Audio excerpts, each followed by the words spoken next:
Hello दोस्तों, YouTube channel के इस प्लेटफॉर्म पर आप सभी लोगों का दिल खोलकर स्वागत है। दोस्तों, आप सभी लोग बीपीएससी ट्री 3.0 या 4.0 की तैयारी कर रहे होंगे।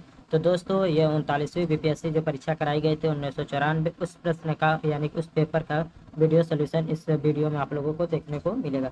तो चलिए दोस्तों, बिना किसी देरी के हम लोग वीडियो को शुरू करते हैं और अपने पहले प्रश्न की तरफ बढ़ते हैं। हमारा पहले प्रश्न आप लोगों को स्क्रीन पर दिख रहा होगा दोस्तों।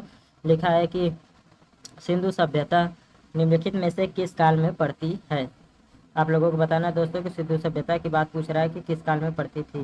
क्या ऐतिहासिक काल, प्रागैतिहासिक काल, उत्तर ऐतिहासिक काल या आद्य ऐतिहासिक काल। ठीक है दोस्तों, चार ऑप्शन आप लोगों के सामने दिया गया है दोस्तों। आप लोगों को बता दें 1992 और 1900 उसके बाद 94 में 39वीं हुई थी। उस समय भी हमारा जो है चार ऑप्शनों का बीपीएससी द्वारा एग्जाम कराया जा रहा था। ठीक है दोस्तों, तो सिंधु सभ्यता की बात किया जाए दोस्तों तो आदि ऐतिहासिक काल के अंतर्गत आती है, यानी कि हमारा पहले नंबर प्रश्न का जो ऑप्शन हो जाएगा ऑप्शन नंबर डी सही हो जाएगा। ठीक है दोस्तों, सिंधु घाटी जो सभ्यता है इसको ही हड़प्पा संस्कृति के नाम से यानी कि हड़प्पा सभ्यता के नाम से भी जानते हैं। यह बात भी आप लोग जान लीजिए। ठीक है दोस्तों, सिंधु सभ्यता किसमें आती है तो आदि ऐतिहासिक यानी कि आदि ऐतिहासिक काल के अंतर्गत होती है। चलिए प्रश्न नंबर दूसरा देख लेते हैं। केवल वह स्तंभ जिसमें अशोक ने स्वयं को मगध का सम्राट बताया। मस्की का लघु स्तंभ, रूमेंदेही स्तंभ, कीन स्तंभ, भाभरा स्तंभ। ठीक है दोस्तों, तो अशोक का जो है स्तंभ है स्वयं को जो मगध का सम्राट बताया गया वो किसमें, तो ऑप्शन नंबर जो डी है भाभरा का स्तंभ, उसमें यह बताया गया है। ठीक है दोस्तों, किसमें, तो भाभरा के स्तंभ में बताया गया है। चलिए आगे बढ़ते हैं हम लोग। सल्तनत काल के सिक्के, टका, ससगानी एवं जीतल किन धातुओं के बने थे। चांदा तांबी, चांदा तांबा, सोना चांदी तांबा, चांदी जस्ता तांबा, सोना जस्ता तांबा। तो 3 नंबर का आप लोगों को बताना है दोस्तों कि कौन सा प्रश्न कौन सा ऑप्शन सही होगा। तो दोस्तों किस से मिलकर बना था, तो चांदी और तांबे से मिलकर बना हुआ था। ठीक है दोस्तों, 300 से 600 ईस्वी पूर्व का काल किस युग से जुड़ा है। ब्राह्मण युग, सूत्र युग, रामायण युग या महाभारत युग।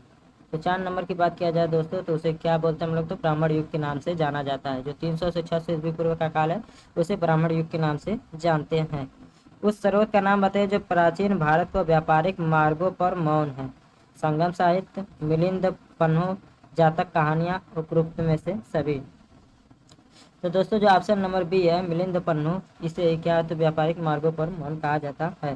ठीक है दोस्तों, वही बात किया जाए मिलिंद पन्नों की, तो यह एक पाली ग्रंथ है। क्या है दोस्तों, तो यह एक पाली ग्रंथ है। ठीक है दोस्तों, चलिए आगे बढ़ते हैं हम लोग। 12 मासा की रचना किसने की थी। क्या अमीर खुसरो ने की थी, इमामी हसन ने की थी, मलिक मोहम्मद जायसी ने की थी या रसखान ने की थी।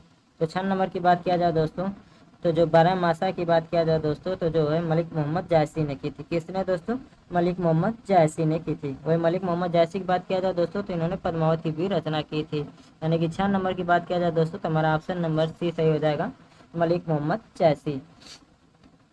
ठीक है, चलिए आगे बढ़ते हैं। बोगास कोई का महत्व इसलिए है। 7 नंबर का आप लोगों को वहाँ जो अभिलेख प्राप्त हुए उसमें वैदिक देवी एवं देवताओं का वर्णन है। जी हाँ दोस्तों, तो हमारा ऑप्शन नंबर जो है पहला ही दिया है 7 नंबर का, यही सही जवाब हो जाएगा। ठीक है दोस्तों, चलिए 7 नंबर के बाद हम लोग प्रश्न नंबर 8 की तरफ बढ़ते हैं और देखते हैं प्रश्न नंबर 8 में क्या पूछा जा रहा है। विजयनगर साम्राज्य के वित्तीय व्यवस्था की मुख्य विशेषता क्या थी। अधिशेष लगान, भू राजस्व, बंदरगाहों से आमदनी, मुद्रा प्रणाली। तो 8 नंबर का आप लोगों को बताना है दोस्तों कि क्या सही जवाब होगा। तो 8 नंबर की बात किया जाए दोस्तों तो बंदरगाहों से जो आमदनी थी वह उनकी क्या थी, तो मुख्य आर्थिक व्यवस्था यानी वित्तीय व्यवस्था थी। गायत्री मंत्र किस पुस्तक में मिलता है। क्या उपनिषद में मिलता है, भगवत गीता में मिलता है, ऋग्वेद में मिलता है या यजुर्वेद में मिलता है। तो गायत्री मंत्र की बात किया जाए दोस्तों तो ये ऋग्वेद में मिलता है। किसमें दोस्तों, तो ऋग्वेद में मिलता है। किस शासक वंश ने मंदिरों एवं ब्राह्मणों को सबसे अधिक ग्राम अनुदान में दिया था। ठीक है दोस्तों, ग्राम का मतलब गांव से है। ठीक है, गुप्त वंश, पाल वंश, राष्ट्रकूट या प्रतिहार वंश।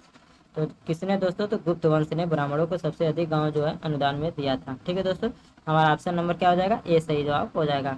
पानीपत के युद्ध में बाबर को जीत हासिल करने का मुख्य कारण क्या था। उसकी घुड़सवार होना, उसकी सैन्य कुशलता, तुलुगमा प्रथा या अफगानों की आपसी फूट। तो दोस्तों जो तुगलमा पद्धति थी, ठीक है दोस्तों, तोपों की जो व्यवस्था थी, ठीक है, ये जो है पानीपत के युद्ध में बाबर को जीत दिलाने के लिए जो महत्वपूर्ण कारक थी। ठीक है दोस्तों, 12वां संगम युग में उदयपुर किस लिए विख्यात था। मसालों के व्यापार के लिए, कपास के व्यापार का महत्वपूर्ण केंद्र था, विदेशी व्यापार का महत्वपूर्ण व्यापारिक केंद्र था, या आंतरिक व्यापार का महत्वपूर्ण केंद्र था। ठीक है दोस्तों, तो 12 नंबर का आप लोगों को बताना कि क्या सही जवाब होगा। ठीक है दोस्तों, तो संगम युग में जो उदयपुर है वो कपास के व्यापार के लिए महत्वपूर्ण केंद्र था, यानी कि हमारा जो है ऑप्शन नंबर बी सही जवाब हो जाएगा। किस काल में अछूत की अवधारणा स्पष्ट रूप से उद्धृत हुई थी? ऋग्वैदिक काल में, चलिए ऑप्शन नंबर, उत्तर वैदिक काल में, उत्तर गुप्त काल में, या धर्मशास्त्र के समय। तो दोस्तों कौन से समय? तो उत्तर वैदिक काल में यह बात हुई थी। जब्ती प्रणाली किसकी उपज थी? गयासुद्दीन तुगलक की, सिकंदर लोदी की, शेरशाह की, या अकबर की? तो मुगल शासक जो अकबर है इसने राजस्व प्राप्ति के लिए जब्ती प्रणाली की शुरुआत की थी। किसने? तो दोस्तों मुगल सम्राट अकबर ने, यानी कि हमारा ऑप्शन नंबर डी सही जवाब हो जाएगा। आजीवक संप्रदाय के संस्थापक कौन थे? उपाली थे, आनंद थे, रघुलापत्र थे, या मगलीपुत्र गोसाल थे? ठीक है दोस्तों, तो 15 नंबर का जो बात किया जाए दोस्तों तो मगलीपुत्र गोसाल थे, यानी कि ऑप्शन नंबर डी सही जवाब हो जाएगा। आजीवक संप्रदाय के जो संस्थापक थे। भारत में मोहम्मद गोरी ने किसको प्रथम अख्ता प्रदान किया था? ताजुद्दीन यलदूज को, कुतुबुद्दीन ऐबक को, शमसुद्दीन इल्तुतमिश को, नासिरुद्दीन कुबाचा को? तो 16 की बात किया जाए दोस्तों तो 16 का जो हो जाएगा हमारा option number B Qutubuddin Aibak को। भारत में मोहम्मद गोरी ने किसको प्रथम अख्ता प्रदान किया था? तो कुतुबुद्दीन ऐबक को। जवाबित का संबंध किससे था? राज्य के कानून से, मनसब प्रणाली को नियंत्रण करने वाले कानून से, टकसाल से संबंधित कानून, कृषि से संबंधित? तो 17 नंबर की बात किया जाए दोस्तों तो जवाबियत का असर राज्य के कानून से है। किसे दोस्तों? तो राज्य के कानून से, यानी कि हमारा ऑप्शन नंबर ए सही जवाब हो जाएगा। भगवत संप्रदाय के विकास में किसकी देन अत्यधिक था? पर्शियन, हिंदू यूनानी लोग, कुषाण, या गुप्त? तो 18 नंबर की बात किया जाए दोस्तों तो हिंदू यूनानी लोगों का जो है अत्यधिक योगदान था। किस सुल्तान के काल में खालिसा भूमि अधिक पैमाने में विकसित हुई? गयासुद्दीन तुगलक, अलाउद्दीन खिलजी, सी कह रहा है मोहम्मद बिन तुगलक, ऑप्शन डी कह रहा है फिरोज शाह तुगलक।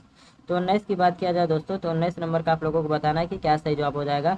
तो जो सल्तनत कालीन है खिलजी वंश के महान शासक अलाउद्दीन खिलजी। ठीक है दोस्तों, इनके समय में ही सबसे ज़्यादा भूमि का अधिक पैमाना विकसित हुआ था, यानी कि हमारा ऑप्शन नंबर 19 पे क्या हो जाएगा? तो बी बिल्कुल सही जवाब हो जाएगा दोस्तों।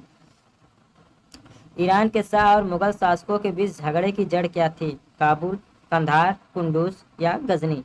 तो 20 नंबर का क्या हो जाएगा दोस्तों? तो हमारा ऑप्शन नंबर बी कंधार हो जाएगा। ठीक है, कंधार इसका बिल्कुल सही जवाब हो जाएगा। किस अभिलेख से यह साबित होता है कि चंद्रगुप्त का प्रभाव पश्चिम भारत पर फैला हुआ था? कलिंग अभिलेख से, अशोक का गिरनार अभिलेख से, या ऑप्शन नंबर सी देख लीजिए क्या कह रहा है, रुद्र दमन का जूनागढ़ अभिलेख, या अशोक का सुपरा अभिलेख? तो दोस्तों सी वाला सही जवाब हो जाएगा, रुद्र दमन का जो जूनागढ़ अभिलेख से संबंधित है। दो अस्पा प्रथा किसने शुरू की थी? अकबर ने, जहांगीर ने, शाहजहां ने, या औरंगजेब ने? तो 22 नंबर की बात किया जाए दोस्तों तो हमारा ऑप्शन नंबर बी सही जवाब हो जाएगा, जहांगीर। किसने दोस्तों? तो जहांगीर ने शुरू की थी। चलिए आगे हम लोग पढ़ते हैं, संग्रामी प्रथा किसने संबंधित है? सरंजामी प्रथा किससे संबंधित? मराठा भूराजस्व से, तालुकादारी से, कुतुबशाही प्रशासन से, उपरोक्त में से कोई नहीं? तो 23 की बात किया जाए दोस्तों तो मराठा भू राजस्व से संबंधित है। ठीक है दोस्तों, हमारा ऑप्शन नंबर ए सही जवाब हो जाएगा। 1917-18 में अहमदाबाद में गांधी जी के द्वारा चलाए गए सत्याग्रह में किसने हिस्सा लिया था? कृषक वर्ग, औद्योगिक कर्मी, जनता, या मजदूर? तो 24 नंबर का आप लोगों को बताना है। तो दोस्तों किसने हिस्सा लिया था? तो औद्योगिक जो कर्मी थे उन्होंने हिस्सा लिया था। प्रश्न नंबर 25 कह रहा है दोस्तों कि गांधी का चंपारण सत्याग्रह किससे जुड़ा हुआ था? क्या इजारादारी से, तिनकटिया से, जेनमिस से, या कोई भी नहीं से इनमें से? तो 25 नंबर की बात किया जाए दोस्तों तो सभी लोग जानते हो किससे संबंधित था? तो तिनकटिया से संबंधित था। 1916 ईस्वी में गांधी जी ने अहमदाबाद के निकट साबरमती आश्रम की स्थापना की थी, ये भी सभी लोग जानते हैं। और 1917 में बिहार में स्थित जिला चंपारण में किसानों पर किए जा रहे अत्याचार के खिलाफ आंदोलन किया था। यही आंदोलन क्या था? तो तिनकटिया से जुड़ा हुआ था। ठीक है दोस्तों, भारत में 1612 में अंग्रेजों ने अपना पहली फैक्ट्री कहाँ स्थापित की थी?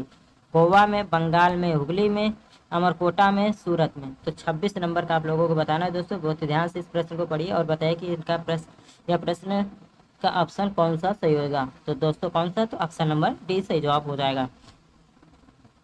1920 के खिलाफ कमेटी की सभा जिसने गांधी जी को असहयोग आंदोलन के नेतृत्व को संभालने का अनुरोध किया था, वह किस शहर में हुआ था? 27 नंबर का।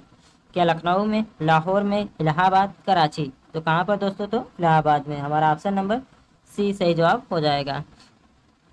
उलगुलान विद्रोह किससे जुड़ा था? संथाल से, या कच्छनागा से, कोल से, या बिरसा मुंडा से? तो 28 नंबर का क्या हो जाएगा दोस्तों? तो हमारा option number D Birsa Munda. ठीक है दोस्तों, किससे? तो बिरसा मुंडा से। महाराष्ट्र में रामोसी कृषक जत्था किसने स्थापित किया था? न्यायमूर्ति रानाडे, गोपाल कृष्ण गोखले, वासुदेव बलवंत फड़के, ज्योतिबा फूले? तो दोस्तों महाराष्ट्र में जो रामोसी कृषक जत्था है को वासुदेव बलवंत फड़के ने 1879 में स्थापित किया था। ठीक दोस्तों, कब? तो 1879 में वासुदेव बलवंत फड़के ने स्थापित किया था। ठीक है दोस्तों, डेट भी आप लिख लीजिए, 1879 में रामोसी कृषक जत्था को स्थापित किया था। चलिए दोस्तों, प्रश्न नंबर 30 की तरफ हम लोग बढ़ते हैं।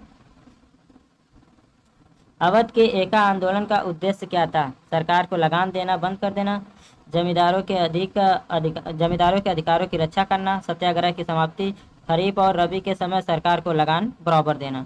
तो 30 नंबर की बात किया जाए दोस्तों तो ऑप्शन नंबर बी सही जवाब हो जाएगा, जमींदारों के अधिकारों की रक्षा करना। ठीक है दोस्तों, आगे बढ़ते हैं। मुंगेर का बढ़ैया टाल विरोध का उद्देश्य क्या था? बकास्त भूमि की वापसी की मांग, मुस्लिम किसानों को शोषण बंद हो, जमींदारी प्रथा समाप्ति, वर्ग युद्ध की शुरुआत? तो दोस्तों बकास्त भूमि की वापसी की मांग था दोस्तों, यही क्या था? तो मुख्य उद्देश्य था बढ़ैया टाल की। ठीक है। 1878 का वर्नाकुलर प्रेस एक्ट किसने रद्द किया था? रिपन ने, लीटन ने, कर्जन ने, या मिंटो ने? तो 32 का बात किया जाए दोस्तों तो लॉर्ड रिपन ने इसे रद्द कर दिया था। ठीक है दोस्तों, किसने? तो लॉर्ड रिपन ने वर्नाकुलर प्रेस एक्ट को रद्द कर दिया था। अवध के एका आंदोलन का उद्देश्य क्या था? सरकार को लगान देना बंद करना, जमींदारों के अधिकारों की रक्षा करना, सत्याग्रह की समाप्ति, खरीफ और रबी के समय सरकार को लगान बराबर देना? तो 30 नंबर का क्या सही जवाब होगा दोस्तों, आप लोगों को बताना है। तो जो ऑप्शन नंबर बी है, जमींदारों के अधिकारों की रक्षा करना, जो अवध के एका आंदोलन का क्या था? तो मुख्य उद्देश्य था। मुंगेर का बढ़ैया टाल विरोध का उद्देश्य क्या था?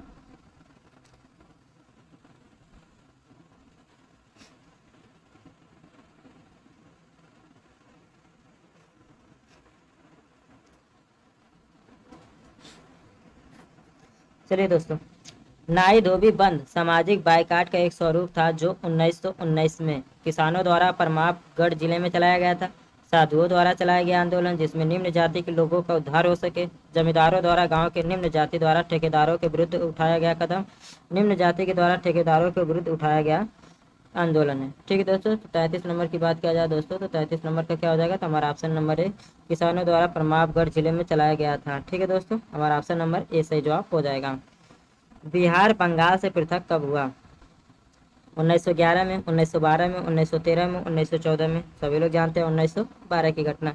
अमेरिका में फ्री हिंदुस्तान अखबार किसने शुरू किया? फ्री हिंदुस्तान। तो 35 नंबर का क्या हो जाएगा दोस्तों? के रामनाथपुरी, जी.डी. कुमार, लाला हरदयाल, या तारकनाथ दास? तो अमेरिका में फ्री हिंदुस्तान अखबार की जो शुरुआत किए थे वो तारकनाथ दास के द्वारा शुरुआत किया गया था। पटना उच्च न्यायालय की स्थापना कब की गई थी? 1916, 1917, 1913, 1921? तो पटना उच्च न्यायालय की बात किया जाए दोस्तों तो 1916 में सबसे पहले इसकी स्थापना की गई थी। चलिए दोस्तों, 36 के बाद हम लोग प्रश्न नंबर 37 को देखते हैं। गदर क्रांति छिड़ने का सबसे महत्वपूर्ण कारण क्या था? लाला हरदयाल की गिरफ्तारी, कामागाटा मारू घटना, प्रथम महायुद्ध, करतार सिंह साराभाई को फांसी? तो 37 नंबर की बात किया जाए दोस्तों तो प्रथम महायुद्ध। ठीक है दोस्तों, 1930-31 में बरही कांग्रेस ने सफलतापूर्वक अंग्रेजी हुकूमत को किस जिले में नाकाम कर दिया था? मधुबनी, भागलपुर, गया, मुंगेर? तो 38 नंबर की बात किया जाए दोस्तों तो हमारा ऑप्शन नंबर ए सही जवाब हो जाएगा, मधुबनी में। किस अधिवेशन में होम रूल समर्थक अपनी राजनीतिक शक्ति का सफलतापूर्वक प्रदर्शन कर सके? कांग्रेस का 1916 का लखनऊ अधिवेशन, 1920 का मुंबई में होने वाला ऑल इंडिया ट्रेड यूनियन अधिवेशन, 1918 में होने वाला प्रथम AUP किसान सभा, 1938 में नागपुर का संयुक्त AITUC? ठीक है दोस्तों, तो आप लोगों को बताना 39 नंबर का क्या सही जवाब हो जाएगा। तो दोस्तों किस अधिवेशन में होम रूल समर्थक अपनी राजनीतिक शक्ति का सफलतापूर्वक प्रदर्शन कर सके थे? तो हमारा ऑप्शन नंबर ए हो जाएगा, कांग्रेस का जो 1916 का लखनऊ अधिवेशन था। ठीक है दोस्तों। आईएनए किसके दिमाग की उपज थी और इसकी स्थापना किसने की थी? सुभाष चंद्र बोस, डॉक्टर मोहन सिंह, चंद्रशेखर आजाद, भगत सिंह। तो 40 की बात किया जाए दोस्तों, तो आईएनए यानी कि आजाद हिंद फौज की योजना जो है कैप्टन मोहन सिंह के मन में आया था। ठीक है दोस्तों। तो किसकी तो उपज थी? Option number B, doctor Mohan Singh. South Asian coalition on child servitude report के अनुसार भारत में बधुआ बच्चों की संख्या कितनी है? ये दोस्तों करंट अफेयर से संबंधित है, इसलिए इस प्रश्न को आप लोग स्किप कर दीजिए। इंडिया अनरेस्ट के लेखक कौन है? दादा भाई नौरोजी, एनी बेसेंट, लाला लाजपत राय या वैलेंटाइन सिरोल। तो 42 की बात किया जाए दोस्तों, तो जो है ऑप्शन नंबर डी सही जवाब हो जाएगा, वैलेंटाइन सिरोल। अपने किस कार्यकारी कमेटी में कांग्रेस ने भू स्वामित्व को समाप्त करने की नीति अपनाई? 1937, 1942, 1945, 1946। तो कार्यकारी कमेटी जो है 1937 वाली थी, उसमें भू स्वामित्व को समाप्त करने की नीति अपनाई गई थी। भारत में ग्रामीण संख्या की आबादी का कितना प्रतिशत जनसंख्या प्राइमरी शिक्षक सुविधा पाती है? ठीक है दोस्तों, इससे आप लोग स्किप कर दीजिए 44 नंबर प्रश्न को। ठीक है, वैसे 44 नंबर प्रश्न की बात किया जाए तो ये सही है, लेकिन इसको आप लोग स्किप कर दीजिए, ये करंट अफेयर से संबंधित है। छोटा नागपुर जनजाति विद्रोह कब हुआ था? तो कब हुआ था? क्या 1807 से 8 के बीच में, 1820 में, 1858 से 59 या 1889? तो कब हुआ था दोस्तों? तो 1820 में हुआ था। छोटा नागपुर के मुंडा ने उस समय विद्रोह किया था। ठीक है दोस्तों। भारत में कौन सा विश्वविद्यालय होगा जो निजी व्यवस्था की देखरेख में होगा? इंदिरा गांधी पर्यावरण विश्वविद्यालय, जवाहरलाल नेहरू जीव विज्ञान विश्वविद्यालय, राजीव गांधी सामुद्रिक विज्ञान राष्ट्रीय विश्वविद्यालय, सोनिया गांधी सामुद्रिक विज्ञान राष्ट्रीय विश्वविद्यालय। तो 46 की बात किया जाए दोस्तों, तो राजीव गांधी सामुद्रिक विज्ञान राष्ट्रीय विश्वविद्यालय। ऑप्शन नंबर सी सही जवाब होगा। शांति उद्देश्य हेतु परमाणु शक्ति का उपयोग करने में भारत किस देश से बहुत ज्यादा आगे है? चीन, पाकिस्तान, फ्रांस या इंग्लैंड। तो 47 का क्या हो जाएगा दोस्तों? तो हमारा ऑप्शन नंबर बी सही जवाब हो जाएगा, पाकिस्तान। पाकिस्तानी लेखक डॉक्टर सादिक हुसैन द्वारा लिखी पुस्तक तारीख मुजाहिदीन ने भारत के लोगों में काफी खलबली पैदा कर दी, क्योंकि इस पुस्तक में कहा जाता है कि इसमें सिख गुरुओं को चोर, गुंडा और डाकू कहा गया है। कहा जाता है कि इसमें भारतीय मुसलमानों को बहुत भद्दी गाली और उन पर कटाक्ष किया गया। कहा जाता है कि इसमें कश्मीरी उपद्रवियों की भारतीय नेताओं को मानने के लिए उकसाया गया, और यह भी कहा जाता है कि इसमें हिंदुओं को पाकिस्तान छोड़ने को कहा गया है। पाकिस्तान के लेखक जो है डॉक्टर सादिक हुसैन द्वारा लिखी गई एक पुस्तक है, जिसे किस नाम से? तो तारीख मुजाहिदीन के नाम से जाना जाता है। ये काफ़ी खलबली मचाई है, तो किसके कारण? तो 48 नंबर का आप लोगों को बताना है दोस्तों। तो इसका जो मेन कारण है दोस्तों, यह कहा जाता है कि इसमें सिख गुरुओं को चोर, गुंडा और डाकू कहा गया है। ठीक है दोस्तों, यानी कि ऑप्शन नंबर ए सही जवाब हो जाएगा। अति चालक का लक्षण है उच्च पारगम्यता, निम्न पारगम्यता, शून्य पारगम्यता या अनंत पारगम्यता। तो 49 नंबर की बात किया जाए दोस्तों, तो हमारा जो ऑप्शन नंबर ए सही जवाब हो जाएगा, उच्च पारगम्यता। ठीक है। किसी उच्च न्यायालय ने यह फैसला दिया है कि 50 नंबर का आप लोगों को बताना है दोस्तों, कि बार में 3 बार तलाक कहने से तलाक होना गैर कानूनी है। ठीक है दोस्तों, यह प्रश्न करंट अफेयर से संबंधित है, इसे आप लोग स्किप कर दीजिए। स्टार टीवी का मालिक कौन है? Tata group, Richard Attenborough, Robert Murdoch, George Lucas. ठीक है दोस्तों। तो 51 नंबर की बात किया जाए दोस्तों, तो 51 नंबर का क्या हो जाएगा? तो ऑप्शन नंबर सी सही हो जाएगा, रूपर्ट मर्डोक। ठीक है। चलिए, वर्ष दीर्घतम होता है प्लूटो पर, बृहस्पति पर, नेपच्यून पर या पृथ्वी पर? कब होता है दोस्तों? आप लोगों को यह बताना है। तो दोस्तों कब, कहाँ पर? तो प्लूटो। ठीक है दोस्तों, वर्ष दीर्घतम होता है तो प्लूटो पर। 13 दिसंबर 1943 के इजराइल, इसे आप छोड़ दीजिए। वर्षा की बूंद का गोलाकार आकृति का कारण है? द्रव का घनत्व, पृष्ठ तनाव, वायुमंडलीय दाब या गुरुत्व। तो दोस्तों किसके कारण है? तो पृष्ठ तनाव के कारण। ठीक है दोस्तों, किसके कारण? तो पृष्ठ तनाव के कारण। 55 नंबर को आप लोग छोड़ दीजिए। कमरे में रखे रेफ्रिजरेटर का दरवाजा खोलकर आप कमरे की कुछ डिग्री ठंडा कर सकते हैं। आप इसको रेफ्रिजरेटर के तापमान तक ठंडा कर सकते हैं। आप अंततः कमरे को थोड़ा गर्म कर सकते हैं। आप कमरे को न तो गर्म नहीं ठंडा कर सकते हैं। तो 57 नंबर की बात किया जाए दोस्तों, तो 57 नंबर में क्या हो जाएगा? रेफ्रिजरेटर का दरवाजा खुला रखने पर उसमें से अनेक प्रकार की गैसें हैं जो कमरे के तापमान को बढ़ा देती हैं दोस्तों। ठीक है दोस्तों, और तापमान को बढ़ा देती हैं यानी कि गर्म कर देती हैं। ऑप्शन नंबर 57 का सी सही जवाब हो जाएगा। सारस विश्व का सबसे सुंदर, गर्म और हल्का ऊन माना जाता है। वह कहाँ पैदा होता है? नेपाल में, उज्बेकिस्तान में, चीन में या बांग्लादेश में? तो 58 नंबर का बात किया जाए दोस्तों तो कहाँ पर? तो उज्बेकिस्तान में। ठीक है दोस्तों, कहाँ पर? उज्बेकिस्तान में। एक सामान्य शुष्क सेल में विद्युत अपघट्य होता है। जस्ता, सल्फ्यूरिक अम्ल, ammonium chloride, manganese dioxide. तो 59 नंबर की बात किया जाए दोस्तों तो ऑप्शन नंबर सी हो जाएगा अमोनियम क्लोराइड। ठीक है दोस्तों, क्या होता है? तो अमोनियम क्लोराइड। किस खनिज से रेडियम प्राप्त किया जाता है? चूना पत्थर, पिंचब्लेड, रूटाइल या हेमेटाइट? तो 60 नंबर की बात किया जाए दोस्तों तो हमारा ऑप्शन नंबर बी हो जाएगा पिंचब्लेड। ठीक दोस्तों, किससे? तो पिंचब्लेड से। प्रश्न नंबर 62 कह रहा है डायनामो है विद्युत ऊर्जा को गतिज ऊर्जा में, यांत्रिक ऊर्जा को विद्युत ऊर्जा में, विद्युत ऊर्जा को यांत्रिक ऊर्जा में, यांत्रिक ऊर्जा उत्पन्न करता है। तो 62 की बात किया जाए दोस्तों तो हमारा ऑप्शन नंबर बी सही जवाब हो जाएगा। यांत्रिक ऊर्जा को क्या करता है? तो विद्युत ऊर्जा में कन्वर्ट करता है। परमाणु बम सिद्धांत, परमाणु बम का सिद्धांत आधारित है नाभिकीय संलयन पर, नाभिकीय विखंडन पर, उपयुक्त दोनों, उपरोक्त किसी पर नहीं। तो 63 नंबर की बात किया जाए दोस्तों तो हमारा ऑप्शन नंबर बी नाभिकीय विखंडन पर काम करता है। ठीक है। आकाश नीला लगता है क्योंकि 64 नंबर का आप लोगों को बताना है कि नीला क्यों दिखाई देता है। सूर्य के प्रकाश में नीला रंग और रंगों से अधिक है। लघु तरंग दीर्घ तरंगों की अपेक्षा वायुमंडल द्वारा अधिक प्रकीर्ण है। नीला रंग नेत्र को अधिक सुखदायी है। वायुमंडल दीर्घ तरंग दैर्ध्य की अपेक्षा अधिक अवशोषित करती है। तो 64 की बात किया जाए दोस्तों तो हमारा ऑप्शन नंबर है लघु तरंग दीर्घ तरंगों की अपेक्षा वायुमंडल द्वारा अधिक प्रकीर्ण होती है। प्लास्टर ऑफ पेरिस का सूत्र है CaSO4, CaSO4 into 2H2O, 2CaSO4 into H2O, CaSO4 into H2O।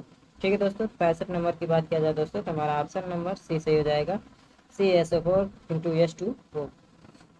एक माइक्रोन बराबर होता है 1/10 मिलीलीटर, 1/100 मिलीलीटर, 1/1000, 1/10,000 मिलीलीटर। तो 66 की बात किया जाए दोस्तों तो ऑप्शन नंबर सी सही जवाब हो जाएगा मिलीमीटर, 1/1000 मिलीमीटर। नींबू खट्टा किसके कारण होता है? HCl के कारण, एसिटिक के कारण, टार्टेरिक अम्ल के कारण या साइट्रिक अम्ल के कारण? तो 67 नंबर की बात किया जाए दोस्तों तो ऑप्शन नंबर बी हो जाएगा साइट्रिक अम्ल के कारण जो है नींबू खट्टा होता है। वायु है यौगिक है, तत्व है, मिश्रण है या विद्युत अपघट्य है? तो वायु क्या है? तो गैसों का एक मिश्रण है यानी कि हमारा ऑप्शन नंबर 68 का क्या हो जाएगा? तो सी सही जवाब हो जाएगा। चलिए दोस्तों 69 नंबर की बात किया जाए दोस्तों तो 69 नंबर का हमारा क्या सही जवाब हो जाएगा? विरंजक चूर्ण के लिए कौन सा असत्य जल में अधिक विलय होता है? हल्के पीले रंग का चूर्ण है, ऑक्सीकारक है, तनु अम्ल की प्रक्रिया में क्लोरीन निष्कासित करता है। तो 69 नंबर का क्या सही जवाब हो जाएगा दोस्तों? तो हमारा ऑप्शन नंबर ए सही जवाब हो जाएगा। पारद धातु मिश्रण है, अति रंगीन मिश्र धातु होती है, कार्बन युक्त मिश्र धातु होती है, पारद युक्त मिश्र धातु होती है या अपकर्षण के लिए अति प्रतिरोधक वाला मिश्र धातु? तो दोस्तों हमारा ऑप्शन नंबर क्या है? सी जो है सही जवाब हो जाएगा।